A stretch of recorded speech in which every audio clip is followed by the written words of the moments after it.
What's up, everybody? It's Alex, the Care Girl, here today with Anthony Lawson, one of my partners in crime in the healthcare space.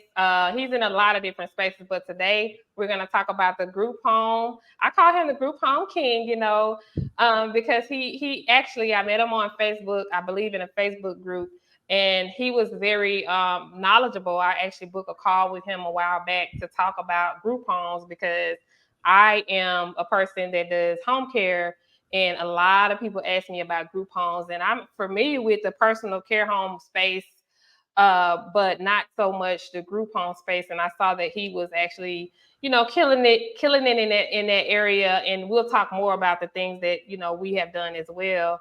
In a little bit, but I want him to formally introduce himself and kind of give us a little bit of a background and a nutshell of how he got into what he does. Absolutely. I definitely appreciate that. It's always a pleasure to be on your podcast in front of your viewers. So, first name Anthony, last name Lawson. I started because I served in the military, and a lot of people may not know a lot of homeless people. The statistics are most homeless people are veterans, which is very sad. So, I said, you know what? I bought my first property. This was actually a decade now. So I've been investing for a decade. I bought my first property and I said, why go the four family, three family route, which, every route is different for certain people.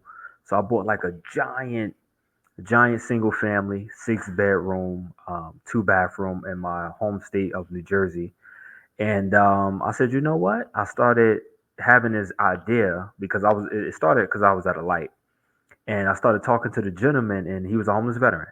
So I said, "Wow, if I can kind of create like a business model out of this." At the time, I didn't even know it was called group homes. So I just said, if I can just share out the space, or maybe help out. I actually acquired the home through a first time home buyer program. I took the basement. So full disclosure, you do have to live in the home. So I want to put that out there. You got to live in the home. For the So group home setup. yeah, for the group home. So I did this one was a little bit different. It wasn't like Okay. It was more fully like a licensed. host home situation. Right, right, right. It was like I got you. shared living. Right, right. Okay. But still in the group home environment. And so I took the basement and I shared it out to all veterans. Then I started going to like the VA, getting real familiar and with their systems for contacting their case management, case workers, and just seeing if I can get a contract. So after a while, I got really good with that. They started sending me a ton of people and who I should contact in the nonprofit department that focused solely on veterans. This was in my home state of New Jersey at the time. And I said, okay, this is really good. So I started having so much people that I said I need to open up more locations. But just starting out, exiting the military, leaving the career behind that I was going down was law enforcement at the time wasn't necessarily for me. More of a society was dictating what my life should be at the time because a lot of people in my unit was state troopers, local law enforcement, air marshals, different things like that. And I always would hear because in the military, they call you by your last name, So it's like, hey, Lawson, you should probably take the test. The test coming up for the, law enforcement. So I was like, you know what, let me just give it a shot. So I did. I did quite a few things while I was really young, and it just wasn't for me. And I knew it was a little bit more. Luckily for me, I did have an uncle. I still do have the same uncle that was in real estate for 33 years now. And it was pretty awesome just to ask him about that shared living experience. But he don't do group homes, so that was something that I had to learn on my own. And but it wasn't the uncle like, let me hold your hand to success and make sure you're good. No, no, no, no, no, no. He was the one to tell you what to do, and if you don't do it, it's just on you. So Yeah. it was tough love, but well needed. And so I started doing that, and then I started getting really, really creative because the first home was one thing, and it was receiving good cash flow, but I was doing a method called wholesaling as well too. So after I closed that first deal, I said, okay, I'm gonna ramp up the wholesaling to save up as much money as I can. Even when I was collecting with the residents, I'm gonna save up as much money as I can because I was doing a tremendous service with them. They was loving it, referring me to people outside of the nonprofits and everything too. And then I started doing more avenues outside of veterans because people was telling me, hey, veterans are going to rehabilitation centers too. So I said, that's a good point. And then I started getting real familiar. I'm not going to say the name of the rehabilitation in New Jersey. But I was really in good cahoots with them. Built very good rapport with them. I let them know how I can help them and show that the people that was coming out of rehabilitation was just bigger than just giving them a shared living space because A, they needed a job. The second thing is they needed to stay consistent so they don't relapse. So they needed like a 12-step program is what they call it in sober living. They needed like an idea, a roadmap. So I started connecting them with other nonprofits that I was building rapport with. And at the time, it was like a real big circle. It was, hey, this person could get them credit repair. Hey, this person after the credit repair, let's send them to AA meetings and everything that they're supposed to do. But let's send them to start applying for job and employment. Then they would send them over there before the job and employment. They would send them over to the next nonprofit. This is how I was running at the time to do like get your license in order. Let's get them like half of them didn't even have a driver's license, so let's get their license. Or if they didn't want to, if they couldn't pass the test or whatever, they get them a state license so they can at least have employment. So that's what I was doing at the time, and it was really really well. And I started getting really really creative. Not because I just started this creative stuff. I didn't have no money at the time. So so I had to force myself to get creative. Yeah, you're the most And creative when you running out or you like, okay, I gotta figure something out and make some oh money some yeah, type of way. oh yeah. So start getting creative, and I started doing like option agreements, and I still do options to this day. Options is one of my favorite because it's very What is an option for the people that don't know? yes, yes. So options you have many different, but the most common one is a lease option, right? Okay. Where you have a lease with a homeowner or a landlord. You pay them a fixed amount, and you agree upon when you're ready to buy the whole home or apartment building, whatever you have on the option. Agreed upon amount and agreed upon amount with the lease as well too. So you have straight options, you have a master lease option, which is just typically a straight option is just you're putting no lease involved, but you're saying, hey, you want 250,000, no problem. I give you, let's say, 25,000 non-refundable. I close in 1 year. If I don't close, you keep my money. Okay, no problem. So that's the first thing. That's the straight option. The lease option is hence in the name, like rent to own. In some places, they say rent to own.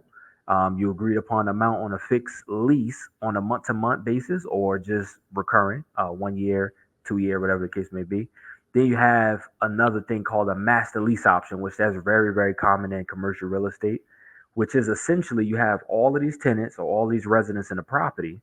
Then from there, you're taking hold of the property. Maybe the seller just went out. They had a death in the family, they had a divorce, they relocated, and whatever the situation is, you're taking hold of that property. You're collecting the rents, and then anything above that goes strictly to you. And that's what you agree on. So you're collecting, you're the master tenant in that case. Mm-hmm. That's why your hence is the master lease option. So you're the Uh, master tenant and you're collecting everything, and then everything up top of that is like a rev share in a way. So it's different options that you can do. so you're But basically you pay them the rent and they get some yeah. profit from the clients too.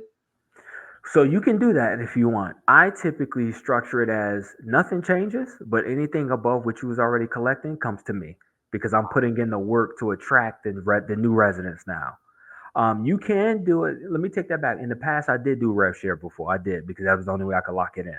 So I've done that before, but I typically like to keep it as, hey, you already collecting this. That won't change. You don't have to worry about And it's a necessary little bit expenses. above the rent that Oh they yeah, it's a little usually bit would above do. the absolutely, Okay. absolutely. Yep, Okay. yep. Because you want to make it attractive, Mm-hmm. Yeah, because they're if like, not, okay, it's oh, I can get $500 more. Oh yeah, that sounds good to me.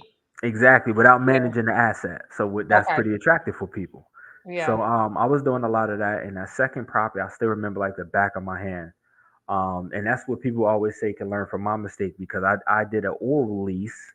I did not lock it in on paper because What at the kind of lease? time, Oh, you did a verbal. Okay. yep, oral Okay. slash verbal lease. Okay. Or You say know, or okay. I never yep, heard it yep. of the term or like I heard verbal before. Yep, an oral Okay. lease because when you Okay. go to court, they may say, what type of lease did you have? Did you have an oral slash written agreement, or like what Uh did you have? So every court case is different, but so we had a just talking, and I just said, hey, would you be mindful if I do like a shared living group home? He was like, what do you mean? So I said, okay, I'm have people out of rehabilitation that need my services. I will pay you your amount. And then at the time, it was a 3 bedroom, 2 bath in the city of Patterson, New Jersey. He wanted 2,400, which this was almost like a decade ago. It's like 8 years ago, and he wanted 2,400, which is extremely too much. Um, the if I remember correctly, the rental at the time was like 1,800 for a 3 Mm. bedroom, 2 bathroom, And he wanted and 24. he wanted 24 because of what I was doing, and he was calculating my pockets Oh, I for what got I you. was gonna make. Okay. So I did the math and I said, no problem. So he kind of looked at me like I was crazy. And he said, it must be something if this guy's agreeing to it. So we shook hands and I said, okay, let's do it. Now, the math was I asked him, hey, can I drop a wall? I will pay for everything out of my pocket. If you need me to remove it, if things go sour, no problem. He said, okay, yep, we could do that. So I had him send it to me in a text saying I had the rights to do that just to protect myself. And dropped the wall, made it a 5-2, just by dropping the wall, made 2 more rooms. Now I was doing couples in Okay. rehabilitation center, You got real right? creative. I got real creative. So Dropping a whole it wall. was, yep, it was 950, not for the couple, but for the individual. Which people will say, well, that sounds like a lot. If you do the math, everything is about math. Hmm. I got them to the job before they was even could be admitted. They got to go through my process first, get a license, or whether it's driver's license, if they pass the test, or a state license. Typically with state license, because taking the test, you got to go to motor vehicles, pass the test, and everything like that. So it would be a state license. Once they get the state license, I would send them over to the other nonprofit at the time, which the other nonprofit would have them go through an employment. And while they simultaneously going through employment, they have to be admitted to AA, which is a sobriety, weekly support group, right? That makes sure people have their sobriety intact. Once they pass all of that and show proof, then I will admit them. Now, when they have a job, I typically nobody was really part time that I had. It was typically full time. Two couples, full time. And I would show them the math. And I would say you're better off as a team than having the man struggle because he's coming out of rehab too. So they Hmm. understood that. So I said, okay, if I'm charging 950 for each person, right? Hmm. That's a. I think at the time they was making like 3 grand a month, for one person 3 grand, other person 3 grand, which it's like 6,000. Yeah. So I said, if you do one check, this person covered one check, maybe the other person covered one check, it'll work out. So I was getting 950. So if you look do the math, right? I was getting 950, and my numbers may be plus or minus, by the way, because I don't remember everything per se. That was almost a Okay. decade ago. So 950, but I know I was getting 950. So that's 5,700. That was just for the upstairs. Now, in the bottom was a whole separate apartment that the owner was doing already. I was Okay. Airbnb in the bottom, so Okay. that was Ooh. bringing in approximately 21 to 2,200, right? So Oh. 5,700 plus 2,200, right? So hold on, let me take out my calculator in real time. So 57 plus 2,200, that's 7,900. Oh Minus wow. minus the lease, which is 2,400, minus utilities, which I was responsible for, of course, the electric, the sewage, the water, anything that breaks under a certain amount, I was responsible for. So let's just say we take out another. I think every month it was like close to 2,000, but let me just round it up and say 2,000. All right, so that's 3,500 net profit that I was making. Hmm. This was going on for 10 months. So if you Wow. do 3,500, and I was putting it to the side, I was not touching it. Yeah. So I collected 35,000 in 10 months in cash flow, but the owners start coming around more and more. This is when it went sour. So I always tell people put Mm. everything in writing with someone to protect yourself. So it started going sour because he started coming around more. It's like, hey, I'm the landlord. I don't really care what you got going on. That was sort of the mindset of this individual at the time. And I started getting too many calls from the residents. Hey, this guy is constantly coming around, and I mean, he would come around. He wouldn't call. He would just walk through. So that's not the appropriate way to do things. So we parted ways, and I took that money and I just did the same thing over and over again. And then the next 13 homes was halfway houses. So I Mm. started doing halfway houses for people that were formerly incarcerated through my home city of Newark, New Jersey. People that was incarcerated coming in from the state. I was getting contracts with nonprofits. I was getting contracts with the state, DOC, and then I started figuring out over time how to get federal contracts, which is like through SAM.gov and everything like that. So I just started doing it, and then I just started realizing over time my home state of New Jersey gets, well, not even was getting, it still is right now, very expensive, like very expensive.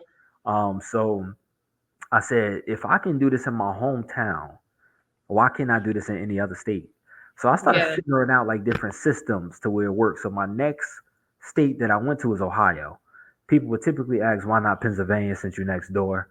Pennsylvania, I was looking at rent per price ratio. And I'm saying this stuff so people can hopefully understand and do the same methodology as I was doing. So I was doing the price to rent ratio, which is essentially you look at the price of the real estate, because I like to buy the real estate as well too. At the time, I was doing a lot of leases. Some of them I will own, but some of them I was doing a lot of leases. And but in Cleveland specifically, I started realizing like, wow, I think my best one to this day, I sold it now, but as far as price wise, it was almost 5,000 square feet. This was a house, almost like a mansion. It had 12 bedrooms, not Mm. made up, like actual 12 bedrooms. 12 bedrooms, five bathrooms. I bought it for less than 50,000. Mm.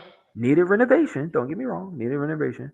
But still, when I did the math on that, if it was 12 bedrooms, even if I did two people in a room, right, at let's say 600 apiece, you could do that math, right? So, Mm. and I started figuring out the price to rent ratio makes sense in Cleveland. I looked at other markets there, Cincinnati, Cleveland, Akron, Columbus, but Cleveland really stuck out to me. I love the history around Cleveland. People may not know the city of East Cleveland, which is two different entities because people think East Cleveland is Cleveland.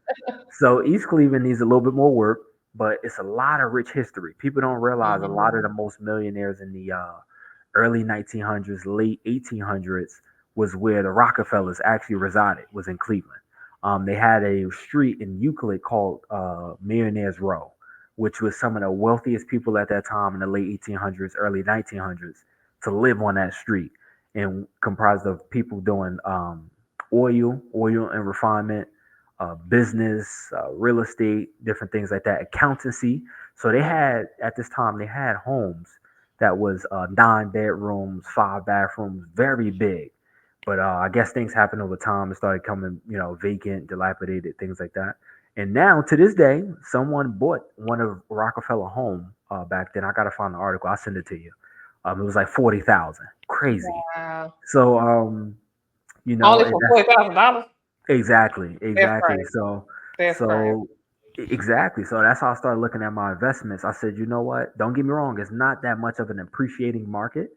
The price of the real estate went up a little bit over the few years I've been there, but it's more of a cash flow market if you're looking at a rental aspect of it. But I'll still do group homes. So exiting out of New Jersey, learning the licensing process in New Jersey, exiting it out, I started realizing, like, you know what? I could buy businesses too. So I started figuring this stuff out in New Jersey. So I said, the business essentially is the group home. I love the residents and everything. At the end of the day, it's still a business. You want to Mhm. treat it as a business. You don't want to treat it as a hobby. You don't want to Yeah. treat it as a side hustle. Treat These it are as a business. everybody family and all, Yeah, how people just get all emotional about it. Yeah. exactly. You got to Yeah. separate that. Because me, I even to this day, I still know how to separate it. And I go there, I play. Even when I stop by the different states that I have them in, play some Uno real quick with the residents. But then I have fun, and then I go to the next location. So you can Yeah. still be nice, but don't get me wrong. Just don't confuse the emotions with business. Big Mm. difference between personal and business. So and from there I started realizing like I could buy these group homes when I was doing because mind you, and my wife would tell you, my then girlfriend but now wife can tell you that Who I actually love. I love her. she can tell you I used to stay up till about 3 in the morning every day. She would tell you I used to Mm. stay up till about 3 in the morning trying to figure this stuff out. Like Ooh, I had no that's hunger mentor. right there. Oh yeah, I had no mentor with Yeah. this stuff. Yeah. Just like the do's and don'ts. Luckily for me, it wasn't that much of an error. It was trial and error, but not that much of an error as far as costs. Only cost was my time, of course, because if Mm. I could pay someone faster to get what they know, I would have did that all day long. Because plus I was saving up my money too, so I was like, shoot, I didn't know anybody that was doing this stuff. So I started buying them in Cleveland. In 1 year, I bought 7 licensed Mm. facilities in one Come year. on This now. was this is in 2022. I own more now over there. Some of them I sold, and some of them I own more. The biggest renovation I did over there to this date, which was that was a long story, but it was a vacant nursing home that was closed down. And we bought it and turned it into a sober living facility, almost 12,000 square feet, very big building, and commercial assets. So I love commercial real estate because people don't know commercial value is based off of the rental income that it receives. So Mm. it's a little bit different than residential, where residential is based off a sales comparison, right? The comps. Because you got a 3 bedroom, 2 bath, 1,000 square feet, they're gonna look at similar homes. 3 bedroom, 2 bathroom, and point 5 mile radius, right? They don't try to go out too far. Commercial real estate, if you have a lease that says, let's say, buildings sell at a 10 cap in the area, and your lease is $100,000 net profit, right? Which is net operating income, which triple net in commercial world means the net of taxes, maintenance, and insurance. So that means the tenant is responsible for everything. But in this case, I was the tenant and the landlord. But I did this because if you have rental increases in your lease, and I learned this from my other mentor that does commercial real estate, then your building is more valuable every year automatically. So Oh, so okay. I See, they do. getting the game today. Oh Yeah, that's yeah, what I'm oh talking yeah. So I about. do. Okay. I do 2% rental increases every year. So I don't even have to think about it. My building will always go up in value every year. So, but simple math, $100,000. If it's a 10 cap in the area, your building is worth $1 million, right? Because you want to do net operating income divided by the cap rate in the area will give you your sales price or asking price. So that's the value of the building, right? So we picked that up. We started doing that. It was a package deal with the home next door for independent, sober living residents. So Mm. we did that, and we just kept things going. Then I had this revelation, that I that I should have listened to my aunt. Maybe in my early investing stage, but you don't know what you don't know. Because I'm like, Mm, you don't. Yeah, let me get my feet that is grounded so first. true. Yep, before I venture out. And she was always telling me about Detroit. She said, "Nephew, you should come to Detroit. They got homes for $1,000." So it sounds Mm. appealing, but when you don't have a contractor and this, and that, I'm like, it's too much right now. And don't get me wrong, it's still homes to this day for $1,000, but they need a lot of work. But at the time, the home she was telling me about needed decent work, and I should have went with my gun and did it. But Okay, it wasn't like a whole tear down rebuild or no, no, you no, the know. one she was telling me about. So, Okay. and then I still have a lot of family that live in Detroit, thankfully. So when I need somebody to do a walkthrough, I could just call one of my cousins or my aunt up and say, "Hey," and then they can make it. They can make it work. But it was pretty cool because now I'm in Detroit. So when I did Cleveland, that 1 year when I said I had that revelation, I said, you know what, Cleveland is only, I mean, Detroit is only 2 hours and some change, 2 hours and 20 minutes to be exact, from Cleveland. So I Mm. bought a portfolio out there with some partners, and then already was owning some assets out there outside of the partnership with them, and I just started making it happen. And then now I have group homes in Texas as well too. Buying a whole lot of complementary businesses with the group homes, such as adult daycare centers. We have one in San Antonio. I have another one that's about to go under contract, which is a package deal. It's three. Hey. Um, We it's love a three. package deal, don't we? Oh yeah, it's three adult daycare centers, along with two self storage centers. So it's Mm. pretty cool. Pretty cool deal. That's that's Down there that's in very Texas. unique. I want to ask Yep. you, so for those who say, okay, I have a house and I want Yeah. to do the group home model, um, what would you say the easiest way for barrier to entry for them to be, because they may have a property sitting somewhere, and then like you said, they use their first one to maybe go buy, acquire a group home versus, if they already have some property. So like maybe I get a lot of calls from like people who have real estate and Yep. they want to do that. Should they hire a consultant, Or is there? I know you have programs. I would like to Yeah. know about your programs as well. Because guys, I actually spoke at his recent conference, uh, mastermind in New Yep. Jersey, and it was packed full of information, and it was an honor for me to speak. But I learned so much, and I know some of your students actually have properties that they're leveraging. Can you go into that a little bit? Absolutely. So it's only two. It's actually three, but I don't count the third way. But and I will explain why. So the main two to get into the group home model is essentially you starting from the ground up. To your point, somebody in real estate is a real estate investor. He or she is a real estate investor, and they say, you know what? I've been hearing about this group home thing. I would like to try it out. It's a very long process. That's how I started out, but I don't recommend that now. Knowing what Yeah. I know now, the reason being because you have to go through zoning, you have to go through certifications, you have to go through regulations, you have to produce policies and procedures and all these other documents. Which, to your point, you said the key word consultant.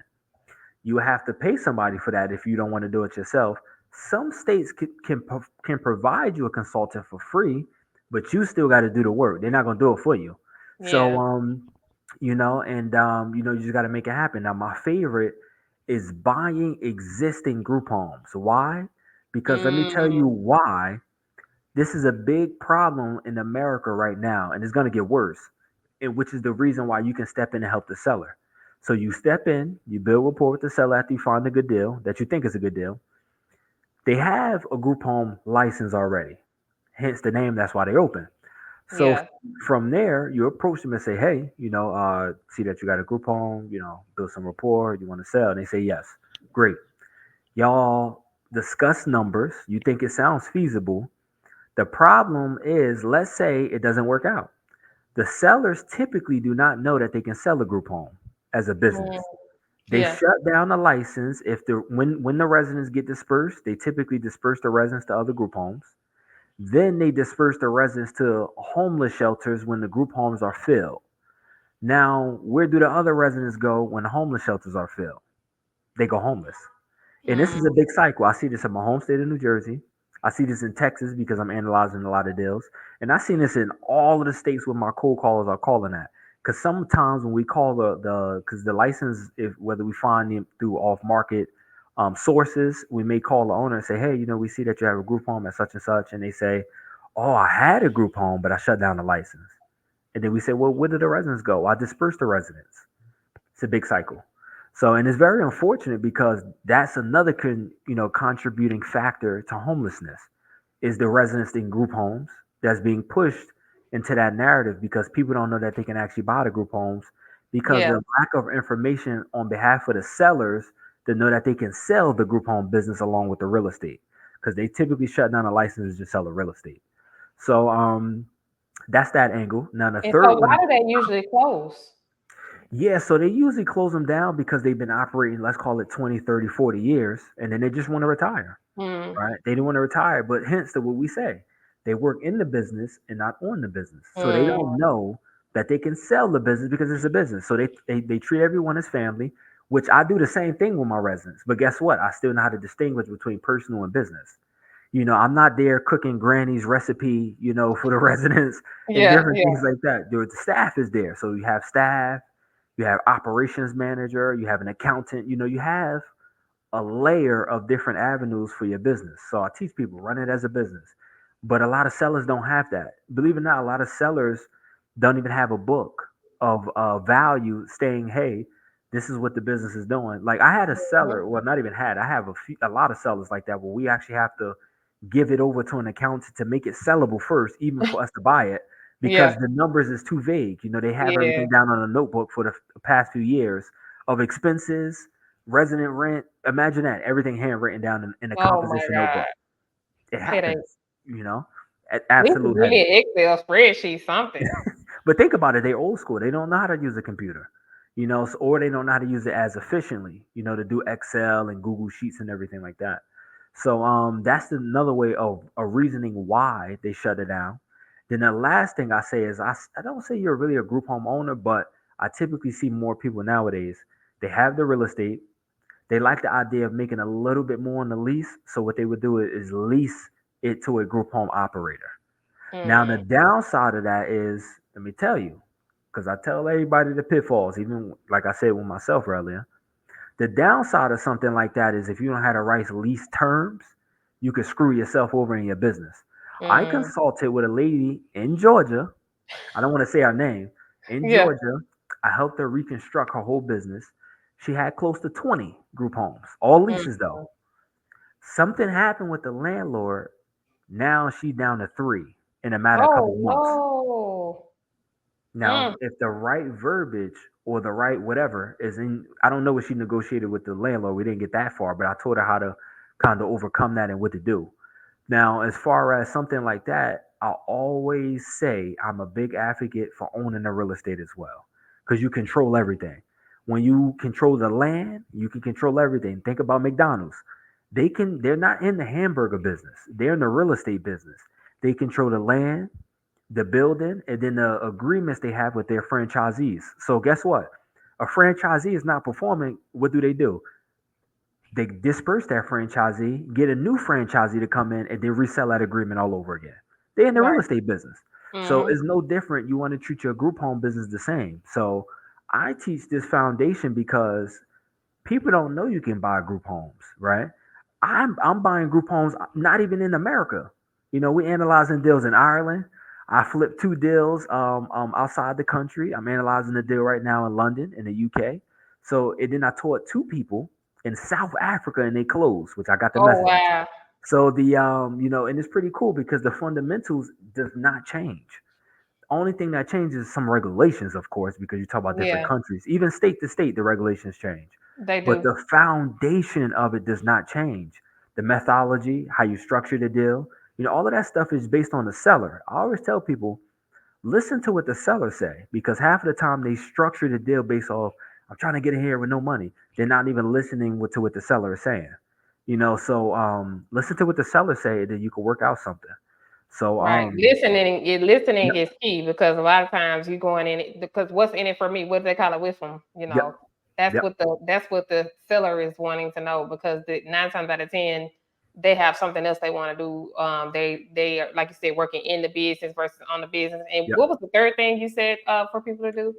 Yeah, so the third thing is where they typically have the real estate already and they want a little bit more on the lease. So they find the operator and say, hey, you can have your business over here and I'll lease my home out to you. But I don't really consider that as group home ownership. You just pretty Yeah, much have regular because real you just estate get on it a lease. regular real estate with a lease.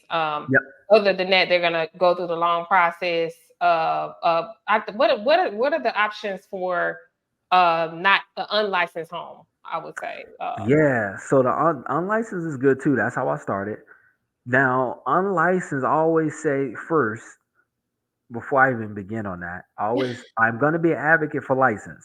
Yes, Why? Because you always. can typically get state contracts, grants, federal contracts, and county contracts, and it's a lot more perks.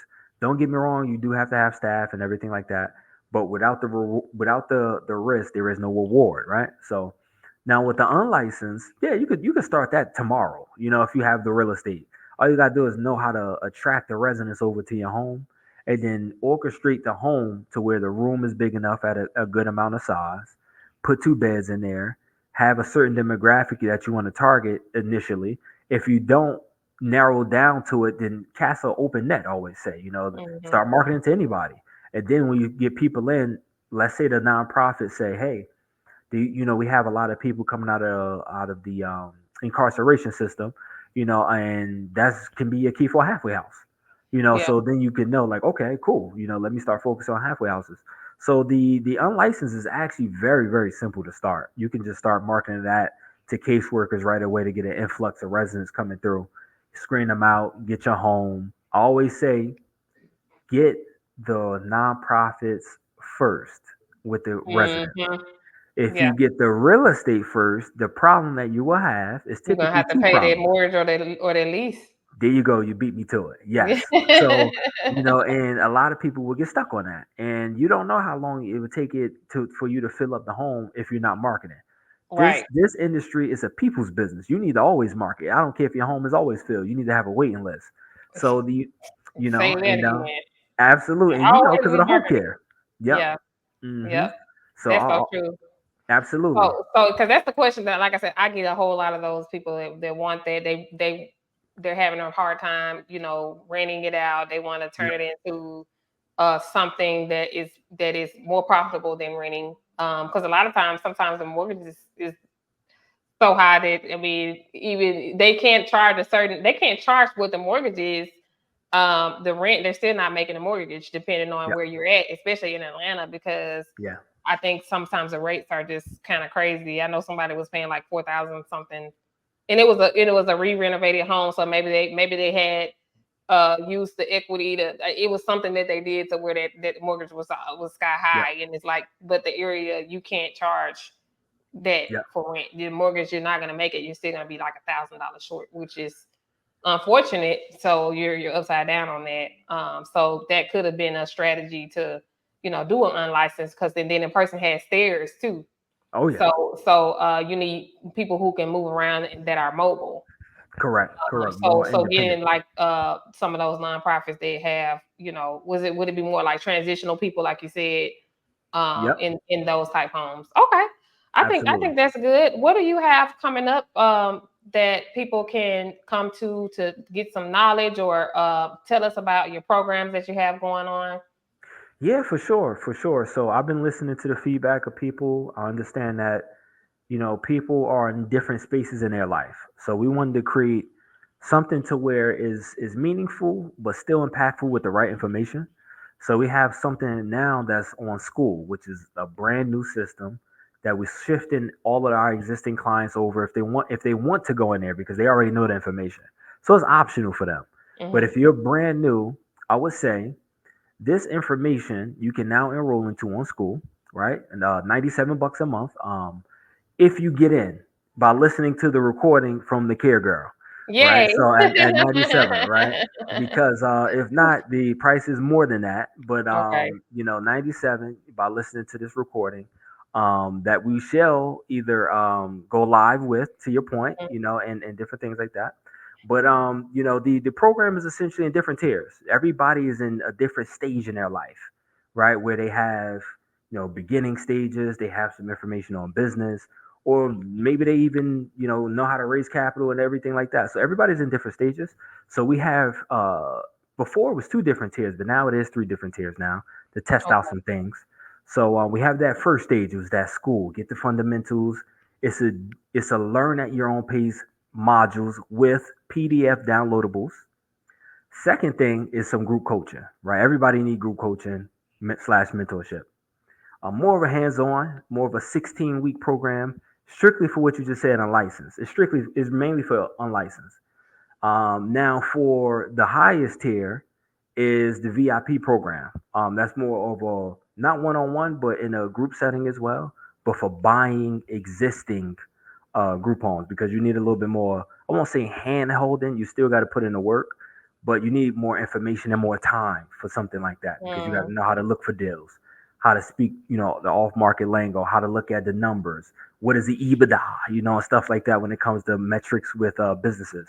So, it's a little bit more of that, but that's what we have going on in the group home mastery program. And then I even throw some gems on there, how to flip group homes, Okay. how to flip group homes. You could even utilize my team. So when we find a group home, you can buy it from us if you want. So just kind of shortcut your learning curve. And then But from there, some you can people may just utilize. have the money, or Exactly. they're able to Yep. access money, and they may want to come Yep. in and get some of that you know cash flow. Exactly. Exactly. Yeah, yeah. Yep. You're I absolutely right. just it blew my mind. The model blew my mind, especially when I went to the mastermind, and Yep. because essentially people want to start stuff from scratch. So I'm Yeah. learning now. Do not start anything from scratch anymore. No. No. I have the home care, and I'm planning to even buy existing home cares to build a bigger portfolio. Yep. And then I am going to add some. I actually spoke to a lady that has a place in Texas. I think she came through Yep. your mastery thing. Yes. And yeah, she called me. So working on a few things. So I'm excited, and I hope everybody felt that value. Because like I said, Anthony is definitely he has the stripes to show that he is definitely has mastered this, and he's doing so many other things. Where can everybody find you online? Yeah, for sure. I definitely appreciate that. So it's usually the three, of course, the LinkedIn, Instagram, and Facebook. So LinkedIn is just my first and last name, which is Anthony Lawson. Instagram will be Anthony underscore the investor. I say that again. Instagram is Anthony underscore the investor. Facebook, same thing, first and last name, Anthony Lawson. So you can catch me there. Hopefully, you reach out to me, you learn some things, and then we get it going. And also too, you had asked me what do we have coming up. Yes, So if I can speak on that, if that's okay. absolutely. Oh, so what we have coming up, right? On the forefront, people don't know this. In the celebrity world, a lot of them actually came from group homes. A lot of people don't know that. I Mm, actually put that on my stories a few days ago. And I can say this on this podcast because it's yeah. true. You can look it up. Birdman actually was in a group home. Mm, And it's a few others that I actually coach and mentor that sign NDAs. They sign NDAs. I don't want to say their name, but I actually mentor celebrities as well. yeah. They Big actually time. Big own. time. They actually own group homes because it's a real good give back for them, and it's a business, and they can leave something behind for their family. So a lot of NFL players I coach, and NBA players as well too coming around, but it's more on the NFL side. To when even when you came, we invited some NFL players out, which you got to meet, Yeah. and Yeah. It was so awesome. yeah, yeah, we helped them out, and from there, what I'm doing now, I'm starting to realize in the celebrity world, they do their investments more of the behind the scenes, right? Like the people just know somebody from music, hip hop, entertainment, actor, but don't know the investment side of them. So I'm bringing out the investment side of them. I'm having the celebrities that I personally know to come out and speak about what they're doing and to get people branded. So my celebrity friends and contacts, you can do deals with them. Um, Mm, I will come on have now. I will have celebrity meet and greets. Paparazzi got a wind of this. Paparazzi will be at a lot of my events with the celebrities. So you could just come out and do some deals, even if you want to grab a booth, right? A vendor booth. Vendor booth is important because what does it do? It showcase your business. So Mm, imagine the A-list actor Adam Sandler, right? Which his business partner will be at the event, by the way, speaking. ooh, Imagine he walked through and stop and say, "Hey, you do care home?" And you say, "Yeah, I do care home." And then he said, "Okay, great. I got somebody in the Atlanta area that I know. Let's do some business." Now you have a oh, celebrity person that's in your business and you could do business with them. So we have a lot of people coming to the event that's not even on the flyer. Yacht party is the next day. So it's a little bit different structure. I am It's going minimal. to be at the yacht party, guys. I don't know how, when, Yep. where, how I'm gonna get there, but I'm going to figure it out, guys. Yes. Yes, yes, yes. The yacht party is gonna be cool because it's more of a relaxed setting and it's more of Hmm. a personable thing. I like personable Yeah, events, and absolutely. yeah, it's pretty cool. So you get to still learn something from 9 to 12 the next day, and then the yacht party is from 3 to 7.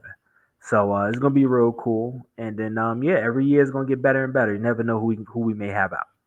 Yeah, you never know. I Yep. have one last thing. So if we were to ask your family and friends three things that characterize you, what would you say? Three things that describe who you are. That's a very good Three one. words. I would say ambitious, Okay, I got yeah. ambitious, courageous, and determined. Love it. I Is love it. is Yeah, is more and words that that's I what can it add in takes, there. though. Oh yeah, That's what it takes. All yeah, those that's the ingredients of mastering anything and yeah, actually winning in life. yeah. And I appreciate you for coming on. I'm gonna drop everything in the show notes for everybody to go to, including my affiliate link for Group Home Mastery, guys. And follow him to figure out when this yacht party is going.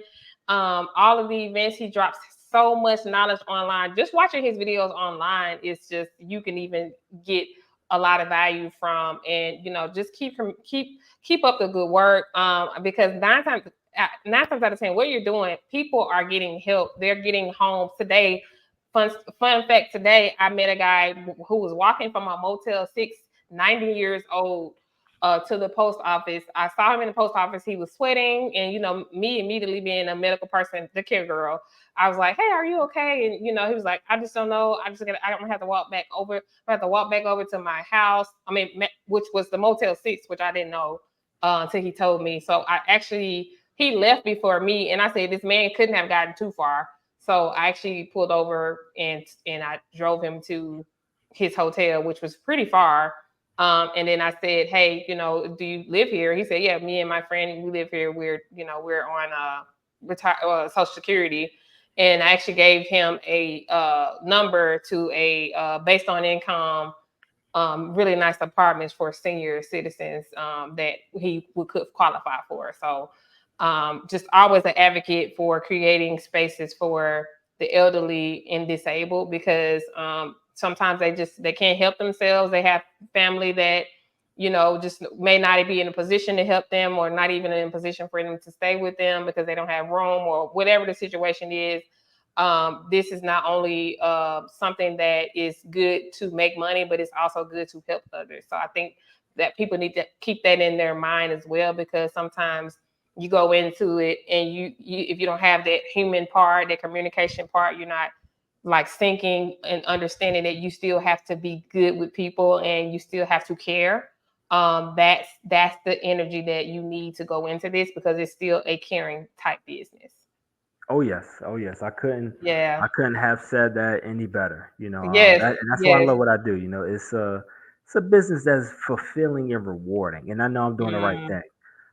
Because that's why I started. I mentioned, the military and the homeless veterans. That's why I started, and it's just, one of the things that changed my family's life too. From yeah. making it a business and all that good stuff. But to your point, just don't forget why you started. Yeah. Servant leader. Servant leader. Yep. Yes, sir. Well, you have a great rest of your night, and everybody, I hope y'all felt that value. This is the Care Girl Podcast. Once again, follow and subscribe, and follow and subscribe to Anthony Lawson as well, y'all. Y'all have a good one. All right. Goodbye. All right. All right. Gotta get out of the.